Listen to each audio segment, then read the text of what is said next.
Hey everybody, for this snippet of video, I'm going to talk about anxiety disorders.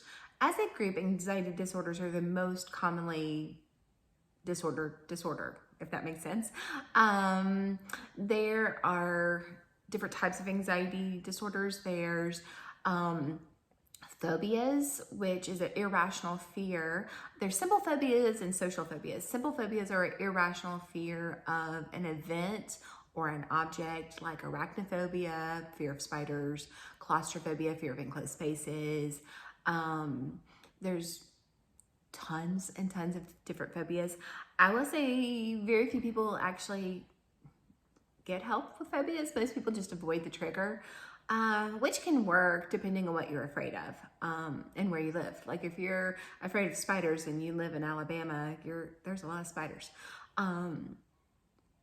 But okay, so, and then there's social phobia. Social phobia is harder, and actually I have worked with people who have social phobia because it's harder to avoid those situations. It's not just a fear of giving speeches, that's part of it typically. It could be also a fear of asking someone out to go to lunch or go to coffee or eating in front of someone. So it's like a significant fear of being judged, of being rejected in social situations. And it can really affect someone's ability to get a job, to make friends, to get promoted. So it can cause a lot of distress. And then there's panic disorder, which means you have panic attacks. And this can be in conjunction with phobias. If someone has a specific phobia and then they are exposed to that trigger, it can lead to a panic attack. You can also see panic attacks with obsessive compulsive disorder. And so yeah, you can see that in conjunction with different things. Sorry, panic attack is an overreaction of the sympathetic nervous system.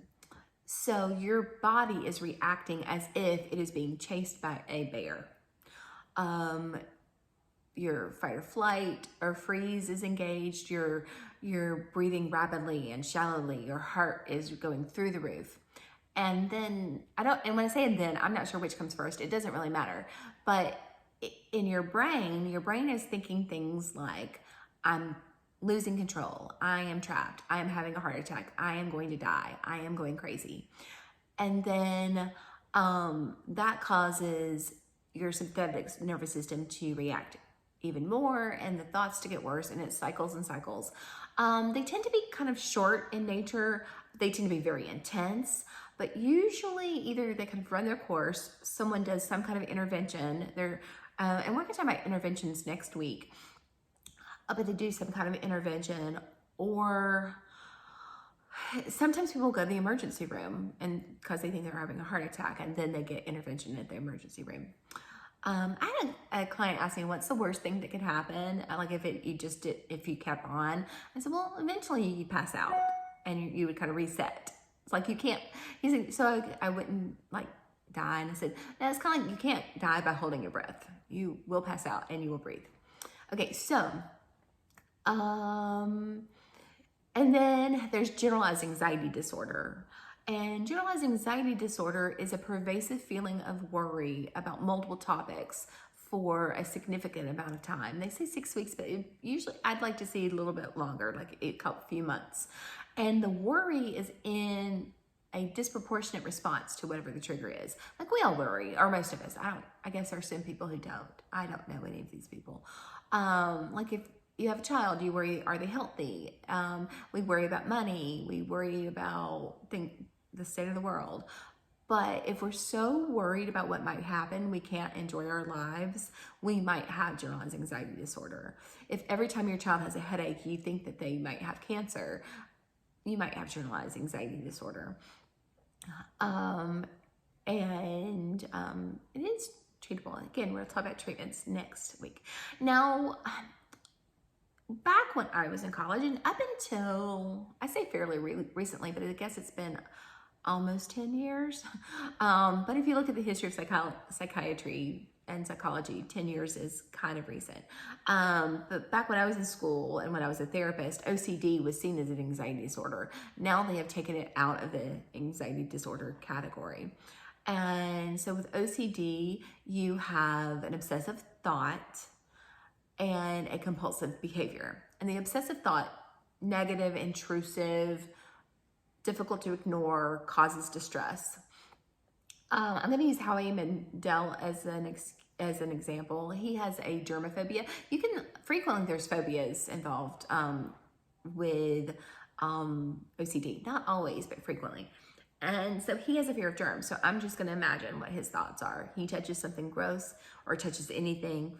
He thinks, oh my gosh, I have flesh-eating bacteria. I'm going to die. I've got to get this off my hands. So he washes his hands. That's normal to wash your hands. I wish everybody washed their hands, but he doesn't just wash them once. He doesn't just sing the birthday song. He does it over and over and over again. And then the second he touches something else, he has to start the whole process. The ritual temporarily reduces the anxiety of the thoughts.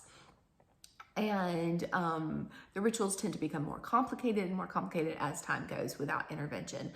The most common types of ritual, and a ritual is it's a behavior that you feel like you have to do.